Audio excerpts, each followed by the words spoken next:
Have you ever had a tournament go so wrong that you are ready to sell all your cards and quit the game? Or how about a moment of glory so triumphant that you just want to play until you drop dead? What's up, guys? KTOD Matty here, hitting you with the story of Kira 30-point base. It's got ups, it's got downs, it's got a Gen Con playmat. Check it out. So many people know already the story of Kira 30-point base and my Gen Con story, but I thought it'd be fun to kind of delve into this story a little bit, take some lessons, and just kind of get the history of the deck, how it came to be. And we are going to start with a sleep-deprived Matty falling asleep with a Negroni in his hand at 1 a.m. on Thursday evening, ready to play Friday Gen Con. He's locked and loaded. He is going to play Kira ECL. He's been locked for weeks, and I think my list at the time was about 2 different out of 60 from Woo. And I don't know what kind of dreams I had, but I think I dreamed of getting shellacked all day, and I woke up the next morning and I just couldn't play Kira. I don't know what it was, but I was like, nope, I gotta move. I gotta play something else. And I played a couple games against Chrono as Ray, got my butt kicked, and I thought, and he was playing Sabine, and I was like, you know what? I used to be pretty good with Sabine. Maybe I can make this happen. Spoiler alert, I couldn't. I was not as practiced on the deck, and I just kind of had a very middling tournament where I faced against decks that preyed on Sabine. I think a lot of people day 2 were ready for it. I played against 30-point Han, 30-point Boba, Bosk, and 2 30-point Hans, actually, the green Han. And I ended up going 3-3, had a backdoor chance at a Matt, realistically probably going to end up in the 20s with a 5-2. Got knocked out by a really sick Bosk deck. Shout out to Trevor, one of our Patreon supporters, which I didn't know at the time when we played, and he kicked my butt. He was just a cool dude.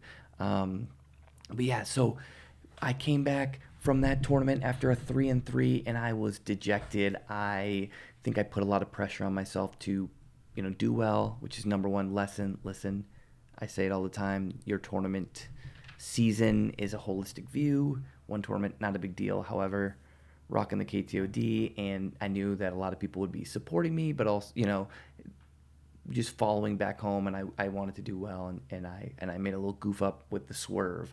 So, it was a long day. Didn't really want to play, the Saturday tournament. I was going to give away my ticket to a buddy Symbiote and just kind of draft and hang out and just say, you know what, I don't need the mat. And I went to meet up with the boys for dinner, and I ran into Symbiote, and he was like, oh, yeah, I already got a ticket. I'm good. And I was like, oh, okay. I don't know how I'm going to offload this thing. And then kind of as the night went on, everyone was like, you should play again. Just give it a shot. And at the same time, we were like theory crafting, because the 30-point Krennic deck was giving the Sabines a lot of trouble. It bounced, not bounced, but like it beat Justin. Maybe also Inception. And so we were like, man, like if that deck's doing well, like isn't Kira just, in our opinion, a better leader? Like, can't we transport the same shell? And so over the night, we were kind of theory crafting. When we got back, Negronis again in hand, we were, laying the cards down on the kitchen table, and I had this like out of body moment. I'm gonna get a little more into camera. Excuse that audio.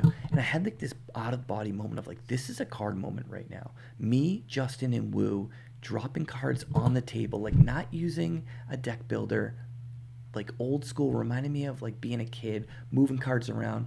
Oh, we're gonna go 30-point base so we can take out the the clients. We don't really need those. Well, I want to have 3 main deck vigilance because it's my comfort card, and I find it's good in all matchups. So I'm gonna run 1 resupply in the sideboard, and we were bouncing ideas off each other and moving cards around. And I said, holy cow, I have to play this deck. Like, we can't just sit here and make this thing. Like, this is a moment I'm going to run it. And, like, at that moment, 1 a.m. Friday night, I knew I was going to go 5-2 or X and I knew I was gonna win a playmat with it. I just knew it, and so the morning came and I was locked in. I'm like, okay, I'm playing this deck, and Mike was not feeling great about the Bosk deck. He just didn't see the lines in the same way or wasn't comfortable. And me and Justin separately pulled him aside and were like, you should play this 30-point Kira deck. You have reps with Kira. Like, this isn't like a Matty swerve. Like, you know what you're doing here. You're good. And we ended up rocking the house with it. I had to battle. Mike went 6-1 and had a shot at winning the whole thing. Whereas I got and I've talked about it, I got hit with unfavorable matchup after unfavorable matchup, but the deck was just so good and let me play the game that it wouldn't quit. And I was worried. I mean, I started off and I was against a blue control deck, and I was like, okay, I like mono blue, I can ramp, go over that, no problem.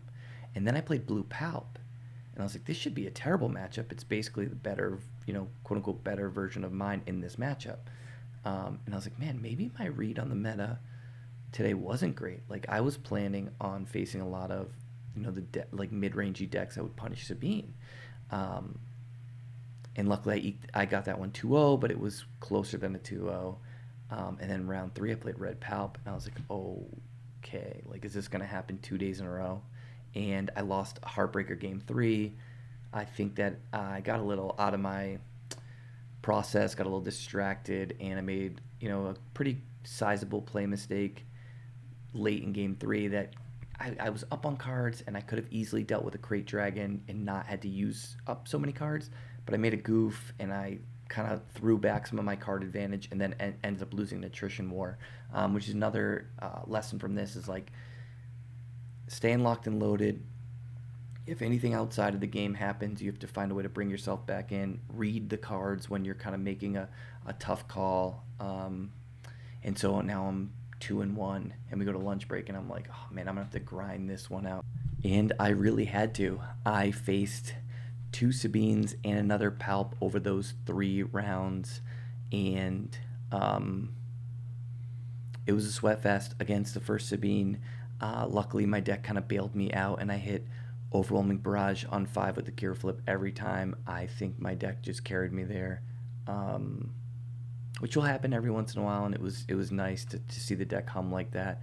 I got paired against another red palp, which was another slugfest, although my deck did pay me back in game 2, where I just didn't. I had to pass like for about 5, probably the first like 4 turns. I just couldn't play anything. Like, I mulliganed into like just complete garbage, which is an opportunity to learn of like, I should have probably conceded that game sooner, because it was a control mirror, and I just needed to go to game 3 and just win that one, because I was pretty much so lost at that point. We went to time, and I was ahead on board and cards, and my opponent scooped to not get a double loss, so he could try to still get in as well. So shout out to him, Elliot. That was a real bro move. Then I played against Sabine, Rebel Resource, and game 2, I had no health taken pretty much, like pretty late in the game, and I felt really good, and then I just kind of didn't draw anything to close them out, and that deck is so resilient with cheap space units and smuggle that I got smacked down again. So here I was, sweating out every single matchup, 4-2, and I needed to win the last round to get in, and it was not a favorable matchup, and I was worried. And I'm playing the win in against Mike from Unplayable, and he's playing Green Bosk with like Fallen Lightsaber and Modi game 1, which is like teched out and like completely blew me out. And then the hardest card I think for Blue Green Villain, which is Ruthless Raider. So right, we make this deck. We have like this moment of like, we're gonna knock it out of the park, and then like Mike kind of cruises with all his matchups, and I played good matchup after matchup that I didn't want to face, and I was like, oh man, am I out of it, right? Am I not gonna be able to do this?